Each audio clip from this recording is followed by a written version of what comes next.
চাঁদপুর লঞ্চঘাটে এই যাত্রীদের তেমন কোনো চাপ নেই, তবে যাত্রী সেবায় লঞ্চঘাটে নেওয়া হয়েছে বাড়তি নিরাপত্তা ব্যবস্থা। যাত্রী চাপ কমাতে বরাদ্দ রাখা হয়েছে 6টি অতিরিক্ত লঞ্চ।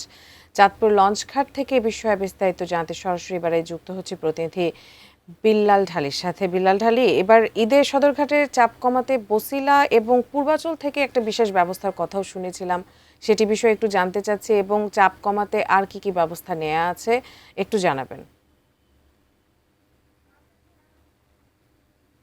বাকি আছে এবং ঈদকে কেন্দ্র করে লম্বা একটি ছুটির কবলে পড়বে দেশ। টানা 9 দিনের ছুটি, যেমনটি আমরা জানতে পেরেছি। তো এই লম্বা ছুটির কারণে ঢাকা থেকে যারা বিভিন্ন গন্তব্যে যাচ্ছেন যাত্রীরা, তারা ধীরে সুস্থে যাত্রা করছেন।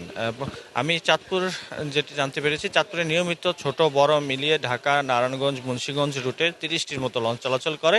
ঈদে যাত্রীদের চাপ কমাতে এবার অতিরিক্ত 6টি লঞ্চের বরাদ্দ রাখা হয়েছে, ব্যবস্থা রাখা হয়েছে, যাতে যখনই তারা অতিরিক্ত যাত্রী চাপ দেখবেন তখনই সেই 6টি লঞ্চ ব্যবহার করবেন। এছাড়াও টার্মিনালে কিন্তু বেশ সংস্কার কাজ করেছে যাত্রীদের সেবার জন্য।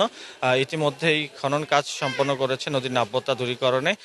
যাত্রীদের জন্য সার্বক্ষণিক পুলিশি নিরাপত্তা ব্যবস্থায় পুলিশ মোতায়েন করা হয়েছে। এছাড়াও যেহেতু আগামীকাল থেকে সরকারি ছুটি শুরু হবে, আগামীকাল থেকেই মূলত এই লঞ্চ ঘাটে দেখা যাবে পুলিশ প্রশাসনের পাশাপাশি যুব রেড ক্রিসেন্ট, স্কাউট সদস্যদের এখানে যাত্রীদের সহযোগিতায় নিয়োজিত করা হবে। এছাড়াও অতিরিক্ত যাত্রী যাতে লঞ্চ মালিক পক্ষ বহন করতে না পারে সেজন্য কিন্তু লঞ্চ টার্মিনালে একজন ম্যাজিস্ট্রেট দায়িত্বে থাকবেন, তিনি মনিটরিং করবেন বিষয়গুলি। এছাড়াও অনেক সময় আমরা দেখতে পাই লঞ্চে ঢাকা থেকে যখন যাত্রীরা এসে চাঁদপুরে ঘাটে পৌঁছান তখন বিভিন্ন সিএনজি ড্রাইভার, অটো ড্রাইভার এসে যাত্রীদের নিয়ে টানা হেঁচড়া করে থাকেন।